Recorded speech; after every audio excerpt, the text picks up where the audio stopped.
good. You guys are like super like friendly. I love it. You are too. For me, I'm What's going on tonight? I don't know, I just got back from Europe, so I'm super happy to be talking to American people again. Oh. Hey, don't turn around, don't turn around, don't turn around. I don't want to know what you look like. I like your dress and I like your fashion. I want to get to know you before I see you. Who are you? Your friend's feisty too. Who are you? What's your name? What? You're super cute. Mwah. How do you guys all know each other? I want to do some exercise with you guys, so hop up on your feet. I never want to hear I ran out of things to say, okay? So first exercise is called yes and, okay? And there are two parts to yes and. There's yes and there's and, okay? So what we're gonna do is say any phrase to me in English, any one sentence, whatever. Pineapples. Great. Yes, and I like pineapples on my pizza, which I always thought was a little weird, but it just like, it's a good variety. It sits well with me, right? And then you would say yes and the first thing that comes to your mind. Yes, and I'm gonna have some after this now because of that. Thank you. Perfect, okay? So the key thing here is you're just saying yes and you're not trying to make what comes after good. You're not editing it, you're not censoring it, you're not trying to be funny, you're just spitting out the next thing that comes out, okay? The other thing is you're not planning it ahead. Don't plan the whole sentence and then start talking. Say yes and trust your brain from there, okay? The phenomenon is what I call putting the gun to your head. Okay, because whenever you're in a conversation, you're sitting in silence, your brain is thinking, how do I avoid pain? How do I avoid embarrassment? And its answer is, I just shut up, right? I shut up and I avoid pain. As soon as you say yes and everybody's looking at you, now your brain is like, how do I avoid pain? It's by finishing the sentence, okay? So now your brain is working for you instead of against you, okay? That's called putting the gun to your head, all right? So with all the exercises we're gonna do today, I do not want you thinking ahead. I want you just saying the words, following the format, and trusting your brain. Your brain is very smart when you let it be. It's very dumb when you let it be, okay? So make your brain work for you instead of against you. You guys got it? Cool. All right, go ahead within your group. So what you do is you'll do it, then the next person, just keep going around the circle. Yes and blah, blah, blah. Yes and blah, blah, blah. Got it? Go ahead. All right, guys, good job. Good job. All right, so why do we, yeah, give yourselves a hand. It's good. Yeah.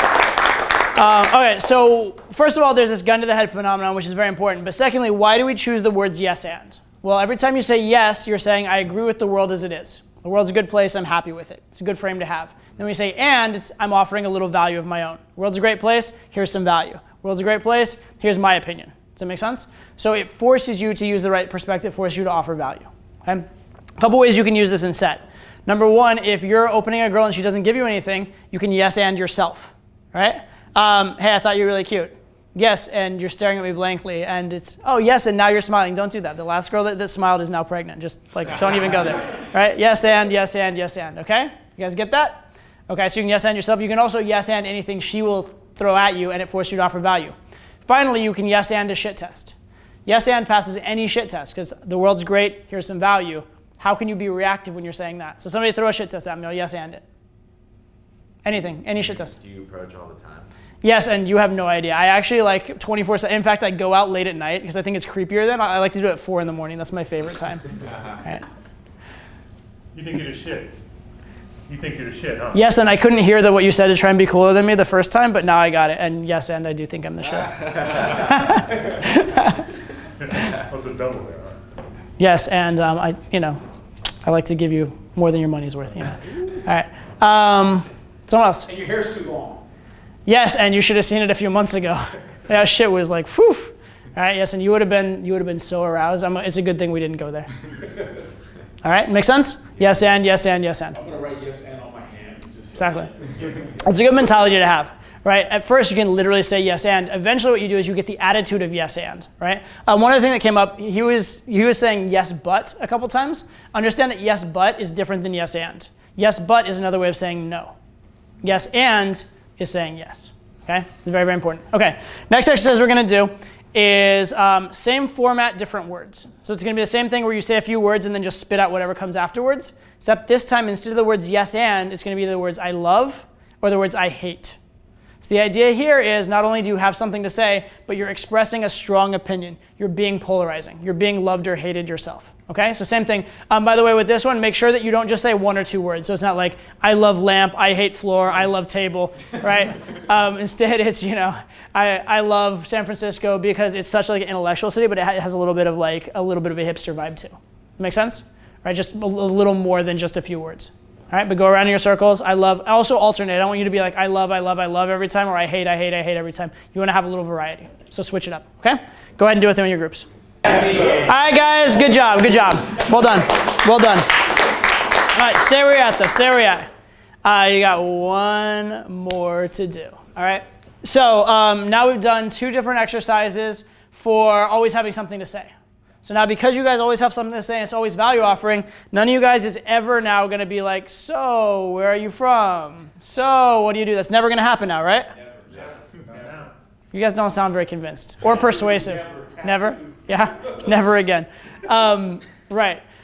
It's going to happen, though. Let's be fair. Every now and again, it's going to slip out, right? Then anyway, bad sexual entendre. But anyway, every now and again, you are going to do, where are you from? What do you do? So what do you do when that happens? How do you turn that into a good thing? Okay? Here's how. Next exercise. I'm going to ask you a question, boring question. You're going to answer, and I'm going to use your answer as the seed for something interesting. So that can be teasing you. It can be telling a story. It can be offering an opinion. But I'm going to use it as a seed in some way, shape, or form. All right? So a couple demos. Where are you from? San Diego. You had to think about that a lot. You didn't want to tell me. You should represent your city, man. Where you're from, that's your nature. That's you, man. You got to own it. I just fuck with you. You will next time? That's right. All right. What do you do for a living? I'm a landscaper. You're a landscaper. You got that out there real fast, right? That's awesome. That's really, really cool. So you're like out there in the sun, like working hard, that kind of shit, right? Trim a lot of bush. Yeah. I see what you did there. All right. Very, very nice. Very, very nice. All right. Do you see how these conversations become much more interesting very, very quickly? Right? Other thing you can do, which I haven't demonstrated, is just tell a story or whatever. So how old are you? 25. I remember when I was 25. Actually, this is funny. When I was 25, I actually thought I was 26 for 6 months. This is actually true. I did. I was like, I filled out a form online and it said 26. I'm like, no, that's wrong. And then I did the math. I'm like, fuck, I am 25. That's weird. So, it is what it is. Okay? So you're just making it more interesting. Okay? So boring question, they answer, and then go with it.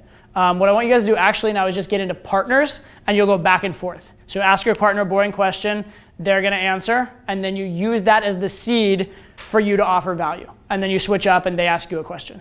Make sense? All right, grab a partner and get on it. Now we're going to talk specifically about how to make her engage with what you're saying. Okay, so now we're going to get to the hook. Right? Who here knows what the hook is traditionally? Like you kind of intuitively understand it, but what is like how it's defined or how people use it and like pick up like what it means? Anybody can define it? She's investing. She's investing. That's good. That's a good definition. It's not the typical one, but it's a good one.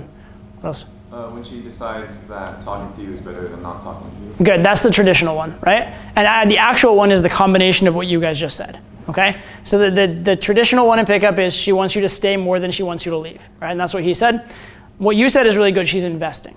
And so that put those two together, that gives my definition of the hook, which is this. It's the moment when she's willing to do work to keep you there, okay? She not just would like you to stay rather than leave, she's actually willing to do work to make it happen. Okay, and that's very important as you'll see in a second. It's a very key distinction. All right, so the hook is, actually I'm gonna do something real fast. You guys are gonna hate me, but I'm gonna close and open this because otherwise I don't know how to get rid of this thing. So give me a second, but give me 1 second. All right.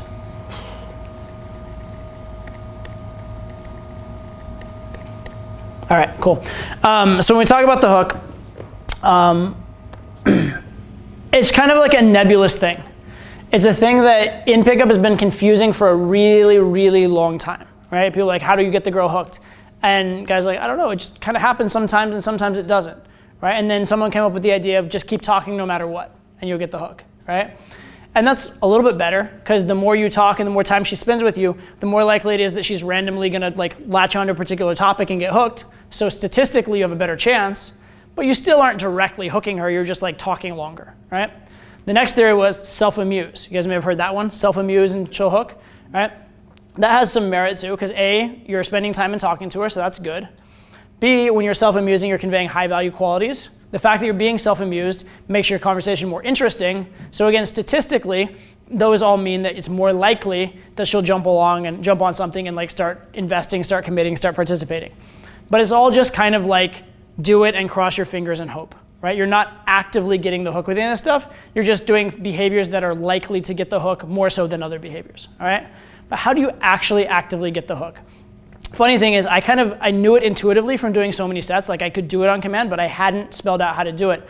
And then I got this one student in Vegas, and he was very difficult and very persistent. He wanted to know how to hook a set. So he's like, Todd, I'm having trouble hooking sets. We film our students there. So he had been on film. He's like, I have this footage. Will you look at the breakdowns and figure out what I'm doing wrong? And so he showed me one set, and I'm like, oh, you did this wrong. This is where you messed up the hook. He's like, oh, okay, cool, I get it. But hey, look at this other one. And it's completely different. And I'm like, you did this other thing wrong. He's like, oh, okay, I get that. And they showed me another one. I'm like, oh, you did this other thing wrong. He's like, oh, okay, makes sense. I could do that. But the problem was, so he's like really happy. He's like, okay, I figured it all out. Then he's walking out the door. He's like, so Todd, how do I hook a set? And I'm like, the one time and then the other, what? So we sat down again and we looked at it and came up with like more of a general theory for hooking. Right? And what I realized is the reason it's harder to find what the hook is because it's not one thing that happens. It's actually a series of things that need to happen in sequence. Okay? It's a series of things that happen in sequence. So I'll show you what that is. Okay, so the process that she goes through in getting hooked, like these are the things that need to happen for her. I came up with the acronym FRED. Focus, relevance, emotion, decision. Okay? Focus, you have to get her attention. If the girl's not paying attention to you, you can't game. That's the fundamental commodity in game is her attention. You must get her focused. Next, relevance, okay? Does she care about the conversation or does she care about you? Now, let's see, I'll pick you. If I'm talking to you about some small talk topics or like little celebrity gossip or how the weather is or whatever, are you deeply engaged in that conversation? Probably? Not really. Probably not. What if I talk to you about what you can do to be more successful in life and like get tons more women? Are you engaged in that one? Yeah, true. Yeah. Why? Because you're talking about women. Thank you, I appreciate it. What if I was talking about something else though? Okay, what if I'm talking about how you can make more money or something like that? Yeah, it's relevant to me. Good, it's relevant to you, right? It's about you, right? There's a clear path to this information helping your life, right? So that's important, relevance, okay? Now, there are a lot of things that are relevant in life. Like if you have a hobby and I talk to you about that hobby, that might be very relevant to you. But I don't know that. The one thing that I know is relevant to just about everybody is themselves. So one good shortcut for relevance is talk about them. Or in set, talk about you and them, like the relationship between the two of you. That's another great way to get relevance, okay? So that's kind of a shortcut. But make sure they care about the conversation, right? Next, there's levels of relevance. If I was gonna tell you an interesting, quirky fact about yourself, would you kind of want to hear it? What if I told you an interesting, quirky fact about yourself that's going to keep you from dying in the next week? Yeah. Yeah, you'd want to hear it. Please tell me, right? And if I said I was going to tell you that and then I got distracted, at the end of it, Todd, that interesting, like non-death thing, you want to tell me that, right? You'd actually pursue it. You'd actually invest in that information, right? So now it's not just relevant. It's not just kind of interesting. There's actually emotional to it. There's an emotion to it. It's a little deeper than that. It goes further, okay? So that's heightening the relevance factor, okay? You get her focused. Okay, do I have her focused? Yes. Does she care? Yes. Does she care a significant amount? Yes. How can you create the emotion? A lot of things. Motion creates emotion. If you move around with the girl, dance with the girl, escalate, all those things create emotion. Emotional spikes create more emotion, right?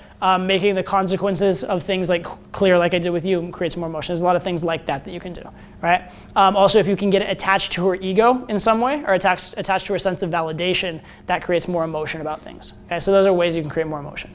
Okay? Focus, relevance, emotion. So most guys that are pretty good at game can do this, at least, by accident occasionally, or they can make it happen, with a decent amount of girls. They get the girl focused, they're having a conversation, the girl's getting emotional. But how many of you have ever had this situation? You're out, you're talking to a girl, it's going really well, friends drag her away. And then, yeah, that one all the time, right? And then you go try and talk to her later, and it's like she doesn't even know you exist, or she doesn't want to engage with you the same way she was engaging before. Has that ever happened? Cool. Why does that happen? It's because the emotions, those are chemicals in the body, right? As soon as you're not creating more of them, they flush out of the body and she forgets they're there. So in that moment when she's talking to you, she's feeling very emotional. Goes and talks to her friends for 10 minutes, those emotions are gone, you go talk to her, she's almost like a different person, because those emotions have gone away, right? It's also why a lot of times you get flaking, right? Flaking a lot has to do with this. They're emotional in the moment. They didn't make a decision for you, okay? So I kind of led ahead here. What you need to get them to do is make a decision. A decision is an action in the real world, so it doesn't go away the same way that emotions do, okay? If you guys want to read up on this, it's a really fascinating concept. There's a concept in psychology of persuasion. It's called commitment and consistency, which is that if you do an action that doesn't jive with your sense of who you are, you have a few choices. One choice is to like black it out of your head and pretend it never happened. The other choice is to justify why it happened. And the third choice is to go insane. Because when you are taking actions that don't jive with your personal view of yourself, then your personal view of yourself falls apart, and that's insanity, okay? So when people take actions, they're forced to justify those actions. Does that make sense? Example of this would be, take a girl home and you almost sleep with her, but not quite, and she gives some LMR or whatever, and she leaves, and then a lot of times she'll never call you back, okay? Why? Because she leaves and she made the decision not to sleep with you. She spends the whole ride home and the next day justifying all the reasons she didn't sleep with you, right?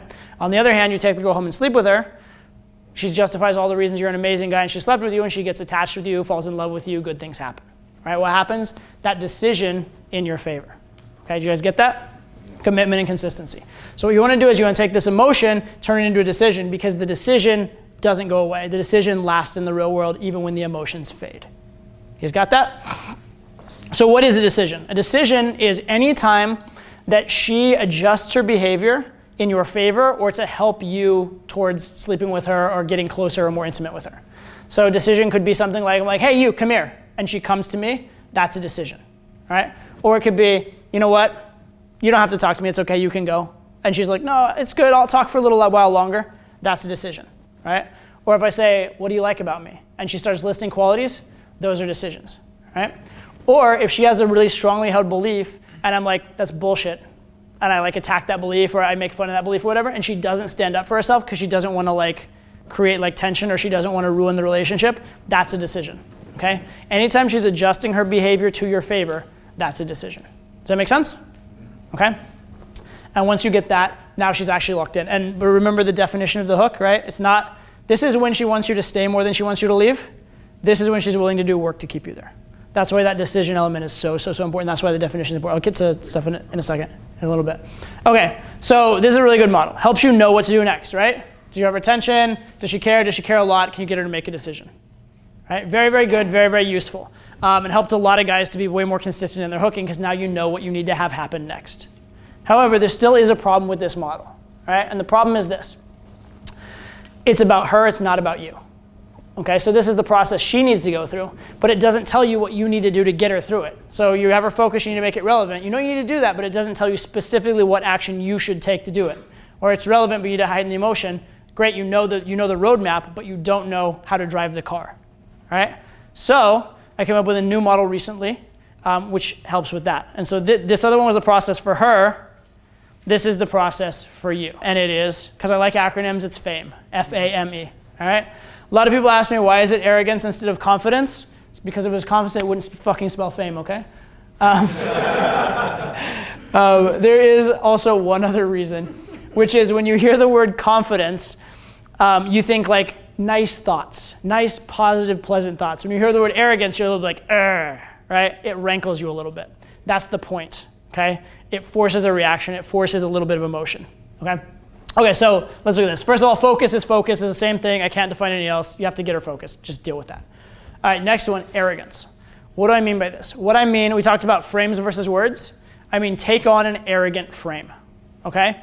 Adopt a frame that, if true, would lead to sex, okay? So the frame that you're a really attractive guy would be a good one to go in with. Or the frame that you kind of like her, but you have to find out if she's up to your caliber would be a good frame. Right, those kind of things. Or the frame that you're way more fun than she is, right? All these sort of arrogant, sort of sexual frames. Does that make sense? Take any one of those. And there's tons and tons of them that you can adopt, but take something like that. Take a frame, it's a little bit cocky, a little arrogant, and it is in the direction of sex, okay? When you take on that perspective, what's gonna happen from her? One of two things. She'll accept it, in which case that's good. Hey, here's this frame that if you accept it, we'll have sex. I accept your frame. Okay, let's have sex. Straightforward, right? Or she can resist your frame. She can fight against the frame. If she does that, how is she going to do it? Shit tests. Okay? She's going to give you shit tests. She's going to challenge your frame. Okay? And that's why we have this next one, which is maintain your frame. So she'll challenge or fight your frame. You maintain it. Pass the shit tests. Deal with the shit tests. And then once she eventually accepts your frame, then what you're going to do is go ahead and escalate. Does that make sense? All right? Now, the nice thing is if you look at this, this maps very nicely onto the other one. So focus is focus, right? Focus, focus. Easy enough. When you adopt that arrogant sort of like sex-worthy frame, that makes it about you and her, makes it strong, it gives it relevance. If you pass shit tests, you maintain your frame, what happens? It increases the emotions for her, right? And when you escalate, you're asking her to make a decision. So when she makes that decision, she goes through that process. So you going through this process here forces her to go through this process here. So this is the way, if the hook isn't happening naturally, that you can actually overtly make it happen. You can know exactly where you're at, what you need from her next, and what you need to do in order to achieve it. Does that make sense? You're a genius. Thank you. Thank you. Appreciate that. Let's talk about passing shit tests. Because if part of the model is passing shit tests, I should probably teach you guys how to do that, right? Might make sense? Yeah. Okay. So the best way to pass a shit test, if you can, is to ignore it. And I say if you can, because sometimes you can't. All right? If you're already talking and saying good things, then vibe's pretty good, and you get a shit test randomly, a lot of times you can do the whole like the tree fell in the wood and nobody heard it, it didn't fall. All right? You can kind of do that. If you're talking to a girl and the shit test comes from one of her friends far away, you can totally ignore that a lot of times. Okay? So if you can ignore it, ignore it. All right? There's a great phrase in game. They say, don't say what you can nod, don't nod what you can wink, don't wink what you can smile. Meaning the less you can do to deal with something, the more powerful it is. All right? So ignoring is the most powerful. However, you can't always ignore it. If the girl brings the shit test up multiple times, you can no longer ignore it. If the shit test is said really, really loudly and obnoxiously, you can't ignore it. If there was silence in the set and the shit test is the only thing present conversationally, you can't really ignore it. And if the shit test is so funny that everybody laughs and like it becomes a big deal, you can't ignore it, okay? So any of these kind of situations, you have to actually deal with it. Next thing I'll give you to pass the shit test is, here's a phrase that passes every shit test, okay? It doesn't necessarily pass them optimally every time, but it passes every shit test. A friend of mine in California came up with this. Basically, I'll ask you guys for 3 different shit tests, just throw them at me. I'm gonna pass them all with the same exact phrase. Go ahead and throw a shit test at me. You're ugly. Yeah, I have no response for that. Can we just be normal now? You short? Yeah, I have no response for that either. Can we just be cool? Do you do this all the time? Yeah, I have no response for that. Can we just like have a real conversation? Be genuine. Okay? All right, so what's the point? Yeah, I have no response for that. Can we? Whatever. Okay? And the idea here is I don't have a response, but the bigger thing is I don't even care to have a response. I'm completely and utterly okay with the fact that I don't have a response because it doesn't really even merit a response. So that's like the non-ignore, if you will. It's how to ignore without ignoring. Okay? So that's pretty good. It's pretty useful. Good phrase you can use. Now, the best ways to pass shit tests, in my opinion, are these. Agree and exaggerate and misinterpret, because this is when you really take it and you create more emotions out of it. You should treat shit tests not as an obstacle to overcome, but as an opportunity to make things better. Right? And so that's where agree and exaggerate and misinterpret. Agree and exaggerate basically means take whatever frame that she's trying to put you in, whatever negative frame it is, and take it to its logical conclusion to the point that it becomes ridiculous. Right? And misinterpret means treat it, like intentionally misunderstand it as though it was a compliment or a sexual advance. Okay? So if you guys want to throw some shit tests at me, I'll agree and exaggerate and misinterpret a few for you guys if you'd like to. You smell like flowers. Wow, it's so sweet that you want to like give me flowers, but like, can we just keep it like platonic and get to know each other, and then the whole man to woman sexual thing that can come later? Did you use the whole pot of gel on your hair? Oh, I couldn't hear what you said for a second there. Yes, and you have no idea. I didn't even just use it on my hair. I used it like on like all my. It's really gross. You don't even want to know. But it smells really good down there. So just don't get any ideas. You're way too short for me. Wow, I'm glad that you're considering me sexually, but I'm not even ready to have that discussion yet. Okay? See how you can do these things? Okay, you can misinterpret anything and everything. So I'm going to show you an example now of a girl who gives a lot of shit tests, and because she gives the shit test, it allows me to amp up the situation. So I end up pulling her in less than 5 minutes because of her shit test.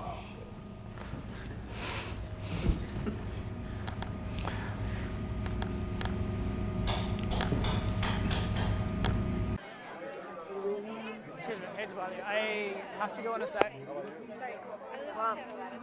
I'm usually overwhelming, but I don't usually have quite that big an effect on a girl, whatever.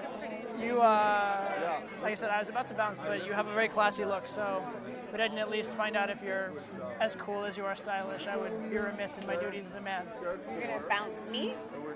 I was gonna bounce myself. Oh. So I'm like the last ditch effort of chances.